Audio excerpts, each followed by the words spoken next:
అందరికీ నమస్కారం అండి.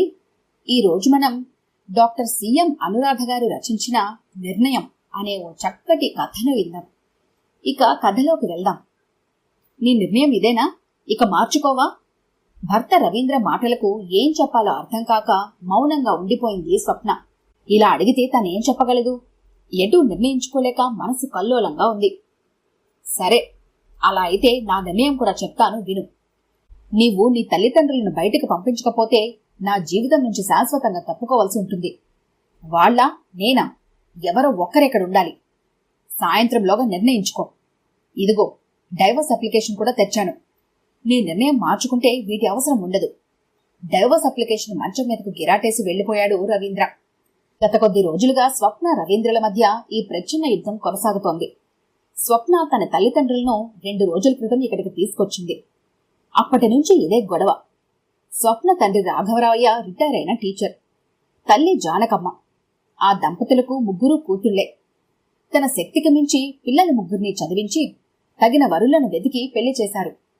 రిటైర్ అయి 20 ఏళ్లు కావస్తున్నా ఎవరి మీద ఆధారపడకుండా సొంత ఊళ్ళోనే కాలం గడుపుతున్నారు.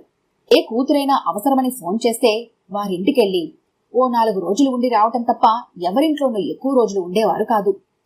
ఈ మధ్య ఇద్దరికీ వయసు బాగా పైబట్టం, దానికి తోడు చికెన్ గున్యా అటాక్ కావటం మూలాన వారికి ఓ మనిషి అవసరం తప్పనిసరి అయింది. స్వప్న 10 రోజుల క్రితం ఊరెళ్ళినప్పుడు తల్లిదండ్రుల పరిస్థితి చూసి కరిగిపోయింది. వంట కూడా చేసుకోలేక, చూసేవారు లేక దయనీయ పరిస్థితిలో ఉన్నారు. అక్కలిద్దరికీ ఫోన్ చేసి విషయం తెలియజేసింది. వాళ్ళిద్దరూ ఏవో సాకులు చెప్పి చూడటానికి కూడా రాలేదు. వస్తే వాళ్ల బాధ్యత తీసుకోవాల్సి వస్తుందేమోనన్న భయంతో. ఇక తన పరిస్థితి తనకు తెలుసు. తన భర్త, అత్తగారు, అమ్మా నాన్నల్ని అక్కడికి తీసుకెళ్లడానికి ఏమాత్రం అంగీకరించరు. బహుశా తన అక్క వాళ్ల సిట్యుయేషన్ కూడా ఇదే కావచ్చు. అలా అని వాళ్ళని అందరి కూతుళ్ళు అలా వదిలేస్తే వాళ్ళనెవరు చూసుకుంటారు? అసలు వాళ్ళని అలా చూస్తుంటే హృదయం ద్రవించిపోతోంది.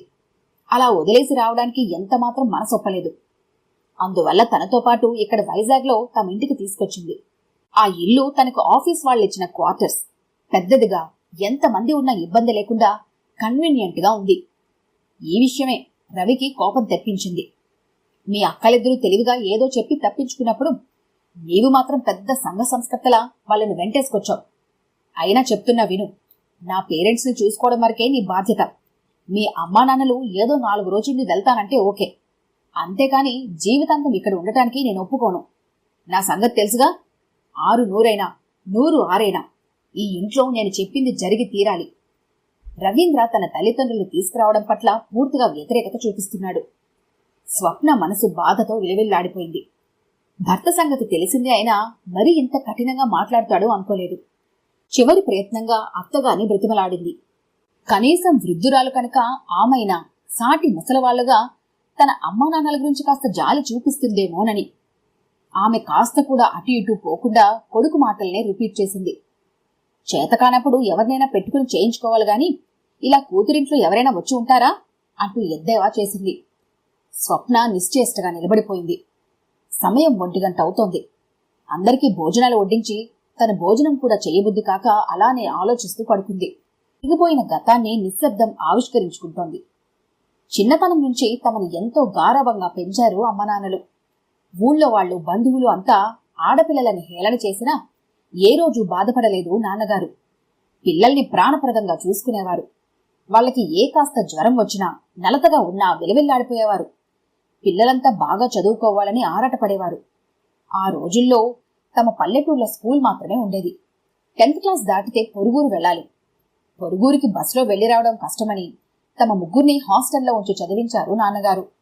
ఆయన ఆర్థిక పరిస్థితికి 3 పిల్లలకి హాస్టల్ ఫీజులు కడుతూ చదివించడం శక్తికి మించిన పని అయినా తమ 3 ప్రొఫెషనల్ కోర్సుల్లో చదివించారు. చిన్న బడిపంతులు ఉద్యోగం చేస్తూ పిల్లల్ని అంత బాగా చదివించిన వారు ఆ చుట్టుపక్కల గ్రామాల్లో కూడా ఎవరూ ఉండేవారు కాదు, ఈయన తప్ప. అక్కడికి ఊళ్ళో పెద్దవాళ్లు చెప్పబోయేవారు, ఆడపిల్లలు కదయ్యా, అంతంత డబ్బులు పోసి చదివించడం దండగ కదా. ఎంత చదివించినా వాళ్ళని రేపొద్దున ఓ అయ్య చేతులు పెట్టాల్సిందే కదా. వీళ్ళు నువ్వు చెమటోడ్చి సంపాదించిన డబ్బులతో చదువుకొని రేపు వాళ్ల మొగుళ్లకు సంపాదించి పెట్టేవాళ్లే గాని మనకు పెట్టరు కదా. వాళ్లను చదివించే కొద్దీ వీళ్లకంటే బాగా చదివిన వాళ్లను వెదికి పెళ్లి చేయాలి. కట్నాలు కానుకలు దండిగా ఇవ్వాలి. ఎందుకొచ్చిన శ్రమ? ఏ ఇంటరో డిగ్రీనో చదివించి పెళ్లి చేస్తే పోదా అంటూ అందరూ అంటుంటే నాన్నగారు వాళ్ళకి సున్నితంగానే సమాధానం చెప్పి పంపించేవారు. వాళ్ళు మనకు సంపాదించింది పెట్టాలని మనం అనుకోకూడదండి. మన పిల్లలకు మనం ఇవ్వగలిగిన గొప్ప ఆస్తి చదువు మాత్రమే. మాకు ఆడపిల్లలైనా మగపిల్లలైనా వాళ్లే కదా. ఏదో ఆ భగవంతుడు వాళ్ళకి మంచి తెలివితేటలు ఇచ్చాడు కనుక నేను చదివించగలుగుతున్నాను. ఈ చదువు రేపు జీవితంలో ఏ రంగానికైనా వాళ్ళకు ఉపయోగపడచ్చు అంటూ తాము ఎన్ని ఇబ్బందులు పడుతున్నా పిల్లల్ని మాత్రం దేనికి లోటు లేకుండా పెంచారు అమ్మా నాన్న. తనకింకా బాగా గుర్తుంది. అప్పుడు 8th స్టాండర్డ్ చదువుతోంది. తెల్లవారితే తన బర్త్డే. పండక్కి కొన్నా కొనుక్కున్నా తమ బర్త్డేలకు మాత్రం కొత్త డ్రెస్ తెచ్చి ఘనంగా జరిపేవాళ్లు అమ్మా నాన్న. ఆ రోజు ఉదయం తనని పిలిచి, డబ్బుతో బాగా ఇబ్బందిగా ఉందమ్మా, ఈ బర్త్డేకు డ్రెస్ తీసుకురాలేను అంటూ బాధపడ్డారు. పర్వాలేదు నాన్నగారు, మొన్న ఉగాదికి కొన్న డ్రెస్ ఉందిగా, అది 2 సార్లే వేసుకున్నాను, అదే వేసుకుంటానులే అని ఓదార్చింది. తను నాన్న బాధపడటం చూడలేక. అయితే మనసులో అనుకుంది, కొత్త డ్రెస్ లేకుండా జరుపుకునే మొట్టమొదటి బర్త్డే ఇది అని. ఆ రోజు స్కూల్ వదిలిన తర్వాత ఈవినింగ్ వాక్ అని వెళ్లిన నాన్నగారు రాత్రి 9 కావస్తున్నా ఇంటికి రాలేదు. అందరం కంగారు పడుతున్నాం. ఇంతలో నాన్న వచ్చారు, చేతిలో ప్యాకెట్తో సహా. ఎంత లేట్ అయిందేంటి నాన్న? అందరం ఒక్కసారి చుట్టుముట్టాం. నాన్నని కాళ్లైనా కడుక్కొనివ్వకుండా అలా చుట్టుకుంటారేమిట్రా? నాన్నమ్మ విసుక్కుంది. కోప్పడకమ్మా పిల్లల్ని అంటూ బామ్మకు సర్ది చెప్పి, ఒరే చిన్ని, నీ బర్త్డేకు డ్రెస్ తీసుకొచ్చాను చూడు అంటూ ప్యాక్ ఓపెన్ చేశారు. అందులో తనకిష్టమైన పింక్ కలర్ పరికిణి, పింక్ బ్లౌజ్ మెటీరియల్ ఉంది. పింక్ కలర్ పరికిణి మీద వెన్నముద్దల్లాంటి తెల్లని జరీ పూలు. ఎంత బ్యూటిఫుల్ గా ఉంది ఆ డ్రెస్. తాముండే ఊళ్ళో బట్టల షాపులు ఉండేవి కాదు. ఏం కొనాలన్నా పొరుగురికి వెళ్లాల్సిందే. అంచేత నాన్నగారికి అంత లేట్ అయింది. డ్రెస్ నచ్చిందని చెప్పగానే తనను తీసుకుని టైలర్ దగ్గరికి వెళ్లి ఉదయానికంతా డ్రెస్ కుట్టివ్వమని చెప్పి వచ్చిన తర్వాత గాని భోంచేయలేదాయన. పడుకునే ముందు అన్నారు, నాకిప్పుడు తృప్తిగా ఉందిరా, నీ బర్త్డేకి డ్రెస్ తేగలిగాను. ఉదయాన్నే తలంటు పోసుకొని కొత్త డ్రెస్ వేసుకొని అమ్మా నాన్న పాదాలకు నమస్కరించింది. జన్మ జన్మలకి వీళ్లనే తన తల్లిదండ్రులుగా ఇవ్వమని భగవంతుణ్ణి వేడుకుంది. నాన్న తనని ఆశీర్వదించేటప్పుడు గమనించింది, చేతికి అందంగా మెరుస్తూ కనిపించే తెల్లరాయి ఉంగరం కనిపించలేదు. నాన్నగారు, మీ రింగ్ తన మాట సగంలో ఉండగానే చెప్పారు. అది టైట్ అయిందని తీసి పెట్టాన్రా అని. తర్వాత తెలిసింది, నాన్న ఆ రింగిని తన బర్త్డే డ్రెస్ కొనడానికి అమ్మివేశారని. నాన్న అంత కష్టపడి తీసుకొచ్చిన డ్రెస్ తన దగ్గర ఇంకా పదిలంగా ఉంది. ఆయన స్వచ్ఛమైన ప్రేమకు సాక్ష్యంగా, వెలకట్టలేని ఆయన అభిమానానికి తీపి గుర్తుగా. ఇలాంటి హృదయం కదిలించే సంఘటనలు తన జీవితంలో కోకొల్లలు. పిల్లల పాదాల్లో ముళ్ళు దిగబడతాయేమోనని తన అరచేతులు నాంచి మరీ పెంచారు అమ్మా నాన్నలు.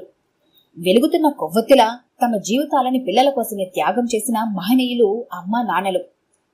ఇక సెలవుల్లో తమ ఊరికి వస్తున్నామంటే చాలు అంత సంబరపడిపోయేది అమ్మ. కష్టపడి బియ్యం దంచి అరిసెలు చేసేది. ఎవరికిష్టమైన పిండి వంటలు వాళ్ళకి వండి పెట్టేది. తాము సాయం వస్తామన్నా అంగీకరించేది కాదు. రేపొద్దున అత్తవారింట్లో ఎలాగూ తప్పదు, ఇప్పటినుంచే ఎందుకు కష్టపడతారమ్మా అంటూ వారించేది. పెద్దక్క ఇంజనీరింగ్ ఫైనల్ ఇయర్లో ఉన్నప్పుడు డబ్బుతో బాగా ఇబ్బందిగా ఉంటే తన పెళ్లినాటి మామిడి పిందెల నెక్లెస్ ను ఏమీ ఆలోచించకుండా అమ్మి తనకు డబ్బు సర్దుబాటు చేసింది అమ్మ. చిన్నక్క పిహెచ్డీ చేస్తున్నప్పుడు వర్కికి కావలసిన కెమికల్స్ కొనడానికి తన చేతి గాజులు కరిగించింది అమ్మ. కాని ఏ రోజు ఆమె విషయంగా బాధపడేది కాదు. నా పిల్లల చదువు కోసమే కదా నేనేం చేసినా అని సర్ది చెప్పుకునేది. ఇలా ఎన్నో కష్టాలు పడి ముగ్గురిని చదివించి ఒక్కొక్కరికి లక్షల కొద్దీ కట్నాలిచ్చి పెళ్లిళ్లు చేశారు. పెళ్లికి ముందే తనకు మంచి గవర్నమెంట్ జాబ్ వచ్చింది. అదే సంస్థలో పనిచేసే రవీంద్రతో తనకు పెళ్లి జరిపించారు. అమ్మా నాన్నలు తమకొచ్చే పెన్షన్లో ఆ పల్లెటూరులో ప్రశాంతంగా గడిపేవారు. తమ ఇళ్లకు రమ్మని కూతుళ్లు ఆహ్వానించినా కూడా తమకక్కడే హాయిగా ఉందని, ఆ పల్లెటూరుని వదిలి ఎక్కడికి రాలేమని సున్నితంగానే తిరస్కరించేవాళ్లు. ఇప్పుడు కూడా ఆరోగ్యం సరిగా లేకపోవడంతో తనతో రావడానికి అంగీకరించారు. గడియారం 4 గంటలు కొట్టడంతో స్వప్న ఈ లోకంలోకి వచ్చింది. ఆలోచనల్లో పడి టైం తెలియనే లేదు అనుకుంటూ అందరికీ టిఫిన్ కాఫీ అందించింది. తర్వాత తల్లిదండ్రులిద్దరినీ ఇంటికి దగ్గర ఉన్న పార్కులో వదిలి గంట తర్వాత వస్తానని చెప్పి తిరిగి వచ్చింది. భర్త అత్తగారు ముందు రూంలోనే కూర్చుని తన నిర్ణయం కోసం ఆత్రంగా ఎదురు చూస్తున్నారు. ఇల్లంతా విచిత్రమైన నిశ్శబ్దం. ఆ నిశ్శబ్దాన్ని ఛేదిస్తూ నోరు విప్పింది స్వప్న. నా తల్లిదండ్రులను ఇక్కడే ఉంచుకోవాలనుకుంటున్నాను. నా నిర్ణయం సరైనదని నేను అనుకుంటున్నాను. ఏది ఏమైనా నా నిర్ణయం మార్చుకునే ప్రసక్తే లేదు. మెల్లగా అయినా స్థిరంగా పలికింది స్వప్న. స్టన్ అయిపోయారు రవీంద్ర, అతని తల్లి. ఎంత ధైర్యం తనకెలా వచ్చిందా అని ఆశ్చర్యపోయారు. పెళ్ళై ఇన్నేళ్లైనా ఏ రోజు తాము చెప్పినా గంగిరెద్దులా తలూపడం తప్ప తిరిగి మాట్లాడేది కాదు. నోట మాట రానట్లు నిలబడ్డ భర్త అత్తగారిని ఉద్దేశించి అంది స్వప్న. అవునండి, నవమాసాలు మోసి జన్మనిచ్చి పెంచి పెద్ద చేసి విద్యాబుద్ధులు నేర్పించి నా తల్లిదండ్రులు దయనీయమైన స్థితిలో నిస్సహాయంగా ఉన్నప్పుడు వారిని చేరదీయడం కూతురిగా నా కనీస బాధ్యత. ఈ విషయంలో నేనెటువంటి రాజీకి రాదలుచుకోలేదు. 5-6 ఏళ్ల బంధం మీదైతే 30 ఏళ్ల బంధం అమ్మా నాన్నలకి. తాళి కట్టామనే ఒకే ఒక్క హక్కుతో నా జీవితాన్ని పూర్తిగా మార్చేశారు. నాకంటూ వ్యక్తిత్వమే లేకుండా చేశారు మీరు. నాకంటూ ఓ స్వతంత్ర ఆలోచన ఉండకూడదు. మీ మాటలకు ఎదురు తిరిగి ఏమీ చెప్పకూడదు. తో సమానంగా ఉద్యోగం చేస్తున్నా, మీకంటే ఎక్కువ జీతం సంపాదిస్తున్నా నా ఆలోచనలకు మీరు ఏమాత్రం విలువనివ్వలేకపోయారు. అత్తగారు, అత్తంటే అమ్మ తర్వాత అమ్మలాంటిదని అంటారు. కనీసం మీరైనా నా మనసు అర్థం చేసుకోలేకపోయారు. పెళ్ళి ఈ నేలలో ఏ రోజు నేను మీ మాట జవదాటలేదు. మీరెన్ని మాటలన్నా నోరు మెదపకుండా నా తల్లిదండ్రుల కంటే ఎక్కువగా మిమ్మల్ని చూసుకుంటున్నాను. కానీ మీ మనసు కరగలేదు. రవీంద్ర గారు, ఇంతకీ మా అమ్మానాన్నలు చేసిన తప్పేంటండి? వివాహ సమయంలో మీ కాళ్లు కడిగి కన్యాదానం చేసి వరకట్నం కానుకలతో పాటు ప్రాణప్రదంగా పెంచుకున్న కూతుళ్లను మీకు అందించడమేనా? మీరన్నట్లు నా అక్కలకు కూడా వారి పట్ల బాధ్యత ఉంది. కానీ అది వారు విస్మరించారు. నేను కూడా వాళ్లలాగే ప్రవర్తిస్తే ఇక మానవత్వం అనే పదానికి అర్థం ఉంటుందా? అందరము పక్కకు తప్పుకుంటే ఇక ఆ పెద్దవాళ్ళను చూసుకునేదెవరు? ఆ మాత్రం కూడా మీరు ఆలోచించలేకపోయారు. జీవితమంతా పిల్లల కోసం, వాళ్ల భవిష్యత్తు కోసం కష్టపడి అలసిపోయిన తల్లిదండ్రులకు వృద్ధాప్యంలో పిల్లల ఆసరా, చేయూత ఎంతో అవసరం. కొడుకులున్న తల్లిదండ్రులకి ఆ చేయూతనందుకునే అవకాశం ఉంది. కూతుళ్ళు ఉన్న పేరెంట్స్కు ఆ అవకాశం లేదు అని మీరు ఎందుకు అనుకుంటున్నారు? అయితే ఆడపిల్లలు మాత్రమే ఉన్న నా తల్లిదండ్రులు లాంటి వారి పరిస్థితి ఏమిటి? వారు ఆడపిల్లల్ని మమ్మల్ని పెంచకుండా వదిలేశారా? మిమ్మల్ని మీ అమ్మా నాన్న ఎంత ప్రేమగా చూశారో అంతే ప్రేమగా మా అమ్మా నాన్న కూడా మమ్మల్ని పెంచి పెద్ద చేశారు. తమ అనురాగం, ఆప్యాయత రంగరించి పోసి మమ్మల్ని ఈ స్థితికి తెచ్చారు. అటువంటి నా అమ్మా నాన్న ఈ రోజు కదల్లేని స్థితిలో ఉండటం కళ్ళారా చూసి కూడా వాళ్ళని వదిలేసి రమ్మని ఎలా అసలు అడుగుతున్నారు మీరు? మీరే నా పొజిషన్లో ఉంటే అలానే చేస్తారా? నా మనసులో సంఘర్షణను, నా నిర్ణయాన్ని మీకు తెలియజేశాను. ఇప్పటికైనా మీరు మీ మనసు మార్చుకుని నాతో కలిసి జీవించాలనుకుంటే నాకు అభ్యంతరం లేదు. ఇది మా ఆఫీస్ వాళ్ళు నాకిచ్చిన క్వార్టర్స్ కాబట్టి మీరే బయటికి వెళ్ళాలి. మీరు ఇచ్చిన డైవర్స్ అప్లికేషన్స్, నా సంతకం కూడా అందులో అయిపోయింది. నా ఈ జీవన పోరాటంలో చివరి వరకు ఆ భగవంతుడు నాకు తోడుగా ఉంటాడని నమ్ముతున్నాను. చెప్పడం ముగించి తల్లిదండ్రులను తీసుకురావడానికి పార్క్ వైపు బయలుదేరింది స్వప్న, గుండెల నిండా ఆత్మవిశ్వాసంతో. ఈ కథ కనుక మీకు నచ్చినట్లయితే లైక్ చేయండి, షేర్ చేయండి. మరిన్ని ఇంట్రెస్టింగ్ కథల కోసం మా ఛానల్ని తప్పకుండా సబ్స్క్రైబ్ చేసుకోండి.